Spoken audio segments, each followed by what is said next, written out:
this is a very big challenge for us, in fact, how to protect the mud brick structures, because we do not have really expertise, in fact, in this field.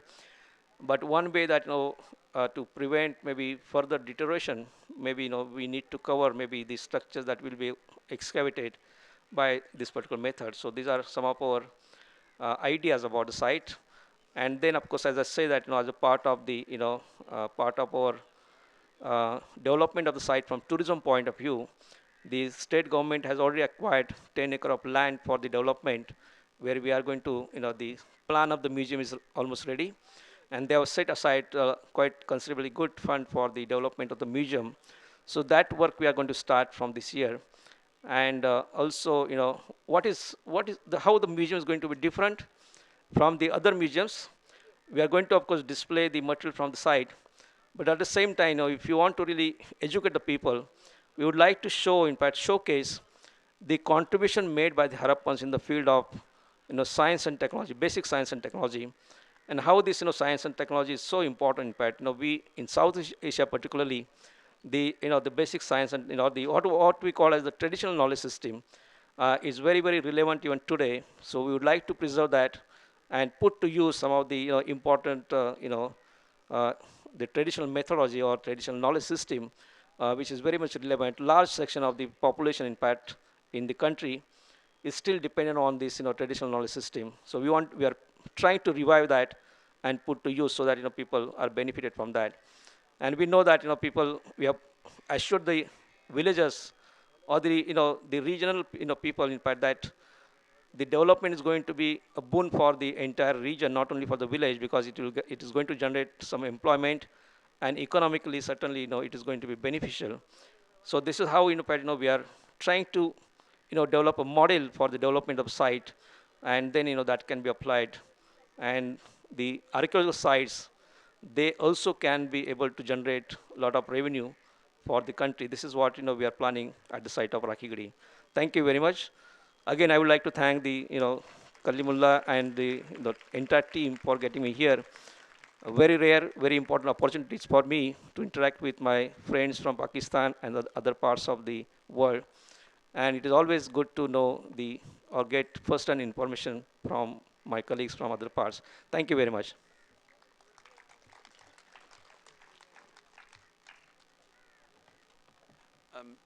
Um, a humble request from the members of our audience, please turn off your cell phones or put them on the silent mode.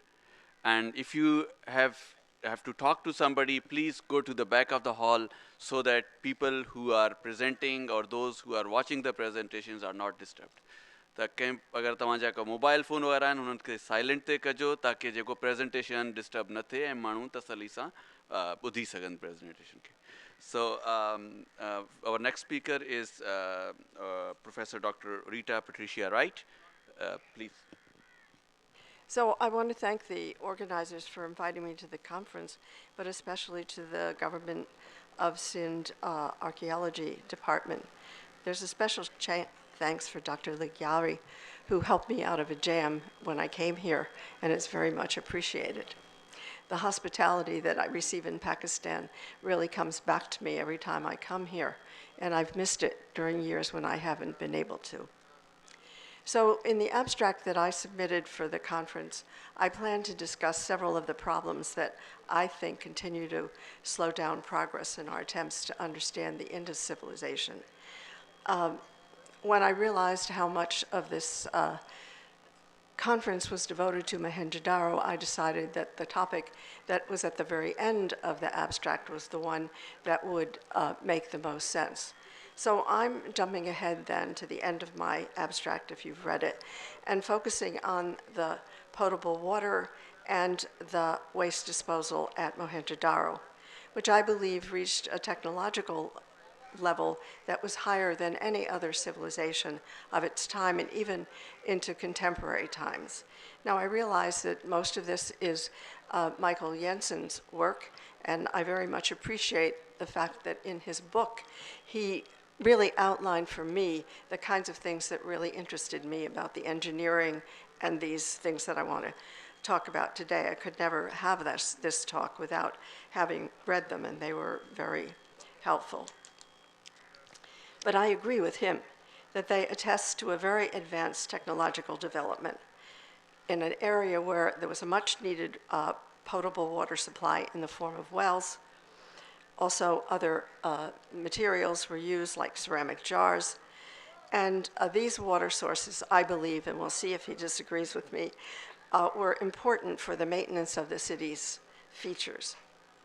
Ultimately, then, I'm thinking about the kinds of maintenance that would cut down on things that I know about from reading other historical cities that have the types, generally the types of technological materials, but also the types of terrain at Mohen Jo Daro. So I'm thinking about factors like disease-bearing dust on streets, moving water from houses to sump pits, and a host of other technologies that kept the city in order and provide insights to what the people at Mohen Jo Daro were doing and the general culture. So I'm taking a slightly different perspective, although I think we agree that that's what we're all aiming for, to know what the people were doing. But I want to consider the working tasks that had to be performed to keep the system in good order. And thinking about what's going on here at this conference and the comments that were made yesterday, what we really want to do is to bring Mohen Jo Daro into some conversations that are going on in general literature. And so I was very interested in a group of scholars who are looking at ancient water and sewage systems as models for sustainability that could be adopted in places in the 21st century where there are increasing population numbers and expansion. I'm not saying that we should go out and build a bunch of Mohen Jo Daro villages and towns and misplace people, but there are features of it that I think lend itself for our inclusion into that conversation. So I was thinking about it when I read some papers in which in the literature it said that the Indians, that the Indus and the Minoans that were roughly contemporary were the most advanced technologies of their time. The rest of the paper was developed about the Minoans, and the Indus seems to be less well known, so the whole topic was dropped.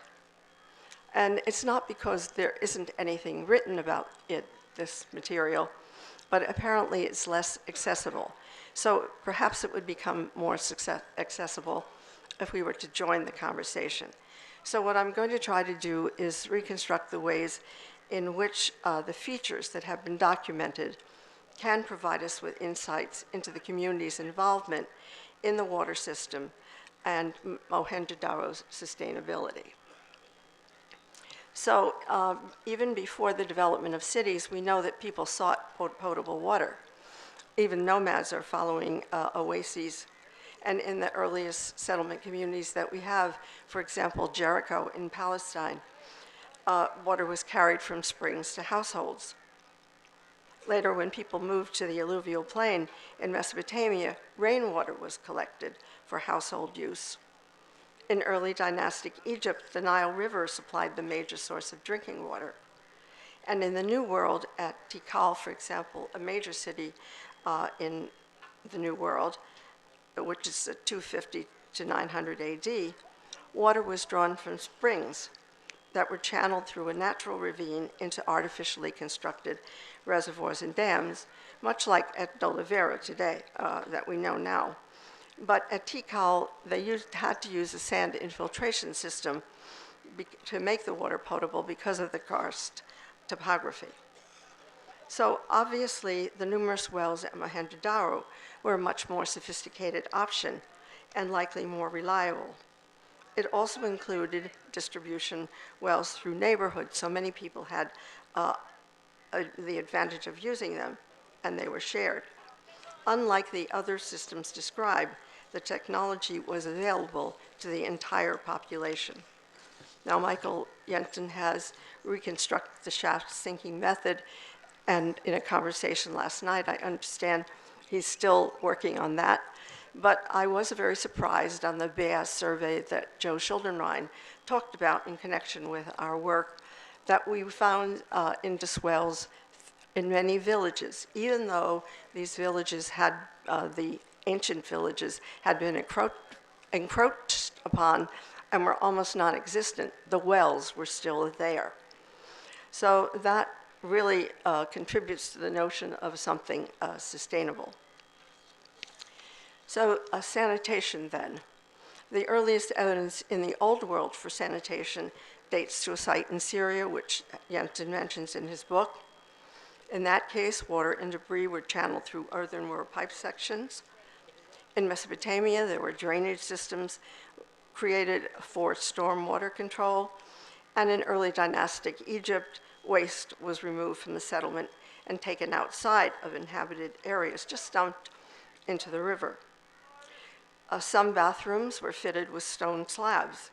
Drainage channels ran from the baths into a vessel and were deposited in the desert, or in better households, there were ceramic bowls that collected, that had sand in them, and the excrement and waste was dumped into the river. And there was a more sophisticated system in the pyramids where they used clay pipes to guide water and effluent through sewage.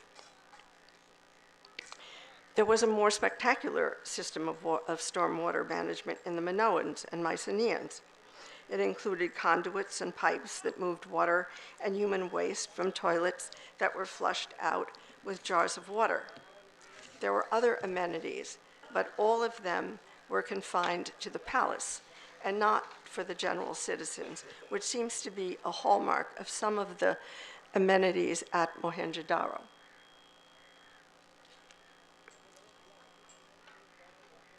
So I'm not really going to point to any of these things because I know you've seen them, and I know that Michael gave a talk the other day in which he talked about a number of them. I think you can, from the conversation I'm going to be having here, you understand which of the ones are on the image.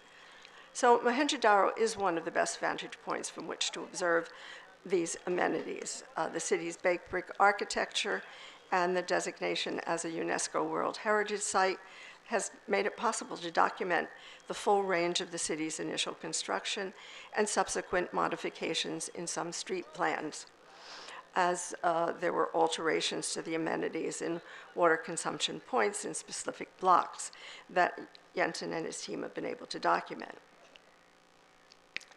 The evidence at Mohen Jo Daro for waterworks and at the other centers discussed in the preceding paragraph add a new craft to the archaeologist's repertoire of technologies and serve as a resource for documenting who was responsible for the upkeep of the system and the nature of the system.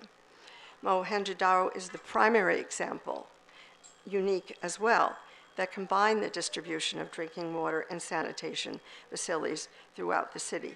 There is no other early city that integrated the two during the time, and even coming into more modern era.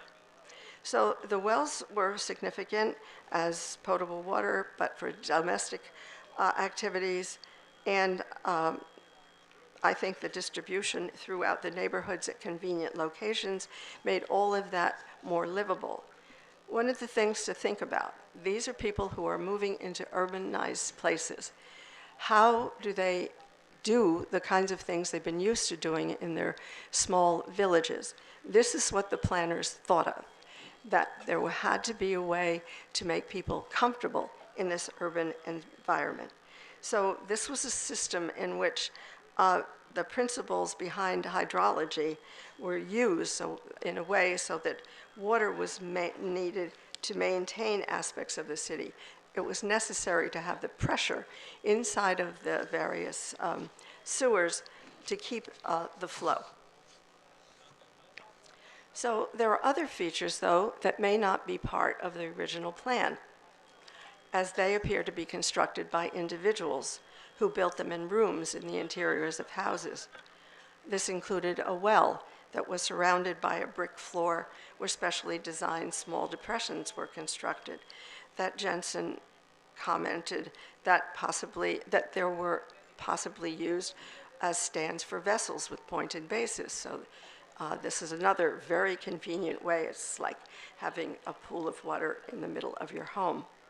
So it seems likely that the interior amenities were maintained by the individuals, while the neighborhood wells were either part of a municipal authority or with the cooperation of the community or fully for the cooperation of the community. Now, one of the things we don't often think about, and there's no image of it here, are ceramic jars. They were a primary source in which to store water. And we've all known, all of us who work on pottery, the magnificent pots that were made, some of them 4 feet in diameter, with surfaces on their exteriors that lent themselves to to having water in them, to maintaining the cool temperatures, coated with all sorts of innovations in thick slips and so on. Now, these ceramic vessels were not only things that people used in their homes, but in some reports they talk about ceramic jars located on streets. And so now we have another instance in which there's an article yesterday, some of the drains were located along its major residential streets. Produced from baked bricks, they were either left open or covered. Second, where the drains had to be overcome curves, they met several drains, cesspits were installed. An effluent flowed into the specially designed shafts, and it spilled out the other side. Suspended matter that sunk to lower levels had to be removed by specialists who descended down a set of steps into a pit, removed trash, and brought it to the top, leaving fluids to absorb in the soil. We don't really know what happened to the trash. Finally, soak pits were usually installed in the largest streets, and they also needed to be scooped out and cleaned as well. If a street drain was too great a distance from a building, a catchment vessel was installed under the vertical chutes and cleaned by tipping them out into the street. There are various other features such as this. In places where toilets or bathing platforms were positioned on the wall adjacent to the street, there were chutes that provided direct access to drains. So there's a lot of hydrological elements here that demonstrate the notion of gravity flow, which is, feels like a no-brainer, but it's not. Bathrooms were an essential part of the system, and based on the gravity flow and strategic location, the effluent in each residence flowed from the interiors to the street.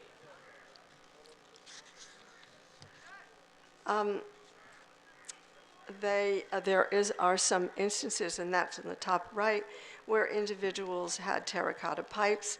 I think, again, this is after the major building phase at the site. These were things that their owners had put into their homes to make themselves relatively free of smelly odors, and to overcome the fact that most of the effluent flow was on the main streets, and they were located on a side street.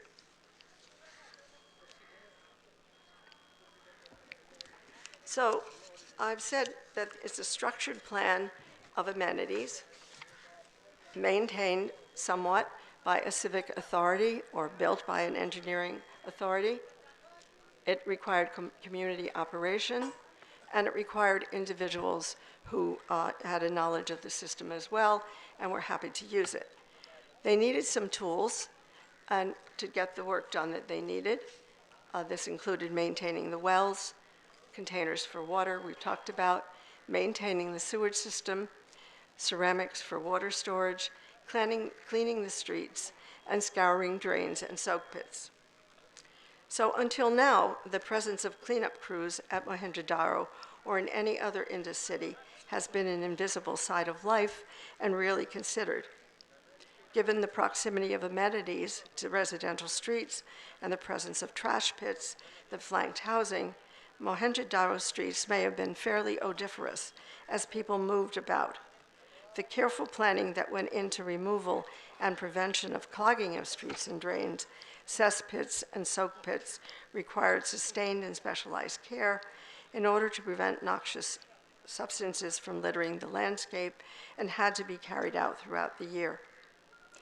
So the scale of the sanitation system would have required substantial care.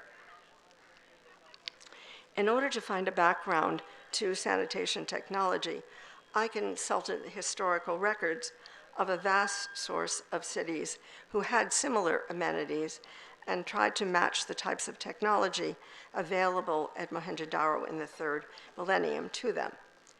So 4 tasks appear to be tasks for municipal cleaning that provide insights into the nature of work and the people who performed it at Mohenjo-Daro.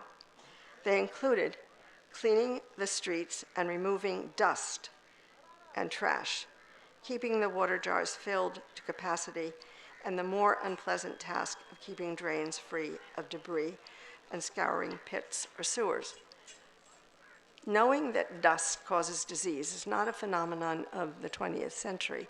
It's been known since at least the 4th century BC, and I think it's somewhat of a no-brainer that when you have dust, you are going to have some problems. So what was the equipment that needed to perform the work? It would include the water, brooms, wooden carts and draft animals, and portable light. Portable light in order to work in the sewers. Brooms are made from lower branches or bushes. Torches for this purpose was a form of light used by people before the advent of cities. Animal fats are an obvious choice as fuel, but the tree sap or pitch from some local plants, maybe the jujube, were well known to Indus people. They could use the pitch to provide an enduring light, and whether it could be used inside of the pits may have been a problem, but it would require, if they did, 2 people, one holding the torch on one end and the individual in the pit on the other. Carting away debris was another factor. Wooden carts, for which we have evidence at Mohenjo-Daro and other places, have from clay models, would have been a convenient way to move necessities around the street. In other cities, wooden carts were used to carry horse manure that was scooped up by workers. In the Indus, carts likely were pulled by zebu cattle. We know that they were used for draft animals based on studies by Laura Jo Miller of animal bones and scarring on the bones suggestive of their being used as draft animals. Sweeping streets and removing dust. In addition to sewage and garbage, streets would have to be swept. Airborne dust, especially on the dirt streets at Mohenjo-Daro, would have been a health hazard. One way to protect against this was wetting down areas before sweeping. Workers were able to keep dust from being airborne. One place in which streets were paved with brick or dirt, they were wetted, example that I have, were wetted down to control the dust and swept clean with brooms. To sweep the dirt or paved streets at Mohenjo-Daro and to avoid creating additional dust, sprinkling with water would have been a relatively easy matter by broadcasting it on the surface, just taking your hand and scooping it out. The city had wells on almost every street, and the large water jars would have served as a ready supply of liquid. Another task would be keeping jars filled. So keeping a source of water nearby would have been crucial in any urban environment, especially under the semi-arid conditions at Mohenjo-Daro. The upkeep on wells was essential to maintaining a ready supply of drinking water, but also keeping water jars for maintenance people. Scouring the pits. Clogging drains and removing solid matter from the pits is obviously dirty work, no matter how it is described. Descending the steps in the pits with light from torches, scooping out the wet consolidated debris, and hauling it to the surface were not mechanized tasks in many cities throughout the world that I researched at Mohenjo-Daro. Most liquids would drain out into the soil, but collecting more solid matter would have left in memory after the tasks were completed. You can imagine what it might feel like, you've probably done this, to scoop out some trash in your hand. So by any definition, in terms of the material substances, it was a unique and not easily forgotten memory.